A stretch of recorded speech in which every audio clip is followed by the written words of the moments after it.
every morning when we go out and make sure that all the lines are clear and run the lifts, check different safety concerns. It's up to us in the lift maintenance department to go through and make sure that these are functioning every day and make sure that everybody gets on and off them safely and has a good time. When we first come up here, we have to turn on the power control buttons. We'll go through and make sure everything, all the belts and tires are all up to pressure and all the belts are tight. Pretty much you have to make sure that all this stuff runs together because it runs the whole tire bank all the way around.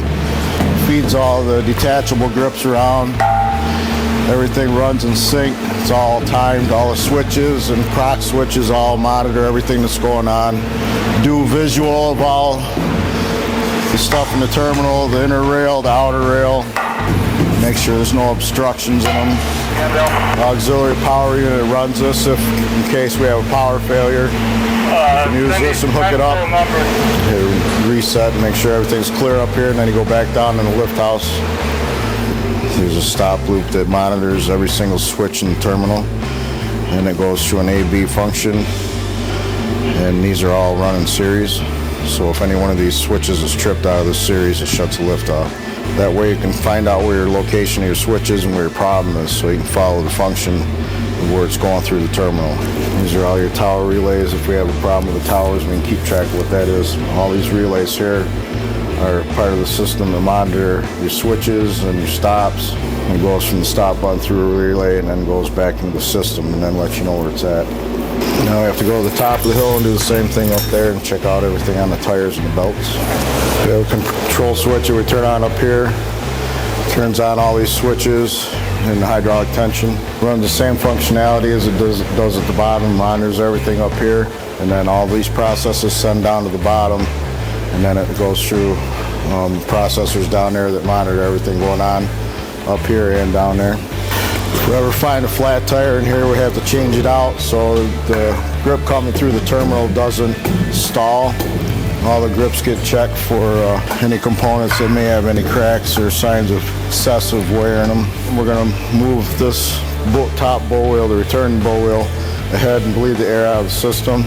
Also it checks to make sure the functionality of the hydraulic tension that holds the pressure on the lift keeps tension so that everything runs smooth. It takes probably a good 20 minutes to half an hour to do it. This whole system holds more than 10,000 pounds of weight. Once we get zeroed out, then we take and turn it back into normal cycling. It'll put tension back on the lift. It goes through a warm-up lap and the chairs go around the terminal. It'll show you on here that it's warming up. It does a complete lap once around, and then the second time that it comes around, then it starts spacing the chairs out. And to make sure that each chair is in sequence to the next one. It starts out at chair 1 and then follows off at chair 1 all the way to the end of the line. It's all got to be in sync. If there's anything out of that, it'll shut it off, and then you'll be able to tell if there's something wrong with the grip or if it's iced up or if there's anything wrong with the whole chair in itself.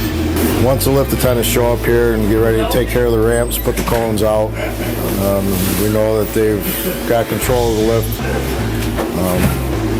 Pretty much after that we monitor what's going on throughout the day, go through the lifts and make sure lift attendants are doing their job and make sure anything needs to be taken care of gets taken care of throughout the day. At 2:30 we have a shift change, and then the night crew goes out and does our daily checks where we just go through and make sure the lifts are spinning good, make sure belts and pulleys are nice and tight and wheels aren't flopping around or flat, and then we move on to the next lift and continue on with that.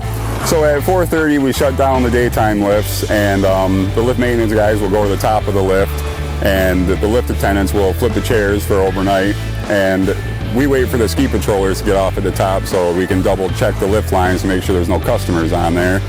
And then we come to the bottom and power those lifts down. And then after we power down the bottom of the lifts, we go out and keep checking on the lifts and making sure everything keeps spinning throughout the night. Around dusk we go and turns lights on around the hill, so it's nice and bright for everybody when they're out skiing.